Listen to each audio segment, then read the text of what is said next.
Scientists have found fossils that prove unicorns existed, but they were actually pretty terrifying.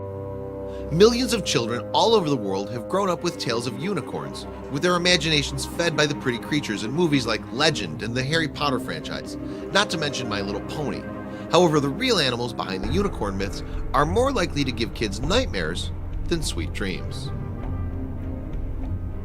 Stories about unicorns were around a long time before Hasbro churned out its first rainbow-colored plastic toy. The fantastical creatures are associated with Greek myths. However, to the ancient Greeks, they were not considered myths at all, but real live animals from India. These early unicorns were not the graceful creatures we think of today. In fact, Greek historian Ctesias gave us the first account in the 5th century BC and describes them as wild asses with long horns. We hear of them again from Pliny the Elder in the 1st century AD, who says they had the head of a stag, the feet of an elephant, and the tail of a boar, while the rest of the body is like that of a horse. The single-horned magical beast is not only a European myth, but China and Japan both have their own versions of unicorns, the Qilin and Kirin respectively. The Qilin was said to appear before the birth or death of someone important. It wasn't particularly horse-like though, with a curled horn and a scaly green deer's body and a lion's head.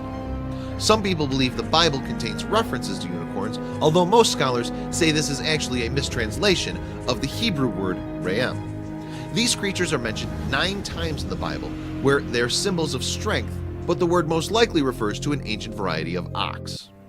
Strength continued to be one of the attributes assigned to unicorns into the Middle Ages. An Alexandrian merchant and traveler from the 6th century, Cosmas Indikapliostis, passed on Ethiopian accounts of the unicorn being a ferocious beast with its power originating in its horn. Saint Isidore of Seville, who lived in the 7th century, also described the unicorn as a strong animal able to kill elephants by stabbing them in the stomach. During this time, unicorns weren't all mystical horses yet, sometimes still being described as more like asses or goats. In medieval times, many also thought that unicorn horns were composed of a substance called alicorn. They were believed to have magical properties capable of neutralizing poison and curing mental and physical disease. One group to profit especially from this belief were the Vikings, who ran a thriving trade in narwhal horns from the Arctic Ocean, which they sold as unicorn horns. Other real animals that may have inspired the unicorn myth are the Oryx, Eland, and Oryx, and perhaps 2-horned animals that lost a horn through a mutation or a fight. Another possibility is the Indian rhinoceros, and as we'll see, something like a rhinoceros might actually be the origin of the unicorn myth. Then in 1808, a newly discovered species called Elasmotherium was named after Gotthard Fischer von Waldheim, director of the Natural History Museum at Moscow State University.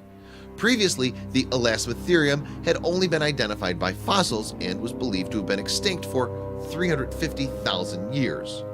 Brandt suspected the Siberian Elasmotherium of being the basis of a Tatar myth about a unicorn with a gigantic horn. However, since the Elasmotherium was thought to have disappeared about 350,000 years ago, no humans would have been around to see them.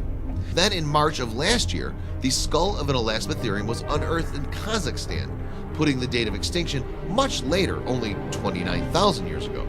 Now there was at least a chance that Elasmotherium would have been around long enough to be seen by humans and inspire the unicorn legend.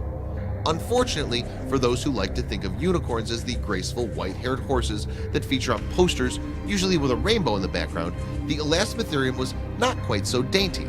Rather than being an ethereal pony, it was closer to being a terrifying monster rhinoceros.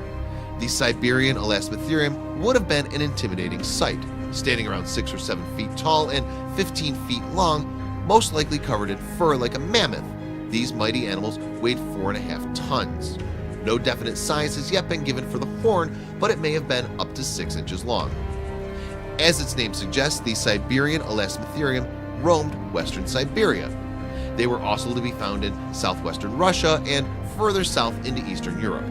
Despite its fearsome appearance, it was a herbivore, like the modern rhinoceros, grazing over large areas.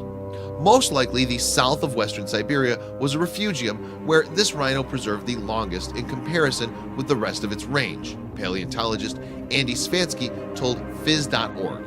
There's another possibility that it could migrate and dwell for a while in the more southern areas. Although it's possible that modern humans encountered the Elasmotherium, it's not entirely certain that they did.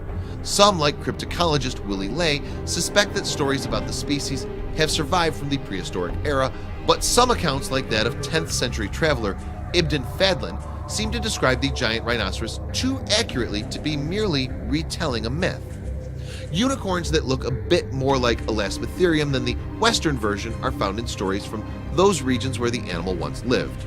An old Turkic book contains a description of the Chinese unicorn, Qilin, as a quadrupled with the body of a deer, the tail of a cow, the head of a sheep, the limbs of a horse, the hooves of a cow, and a big horn.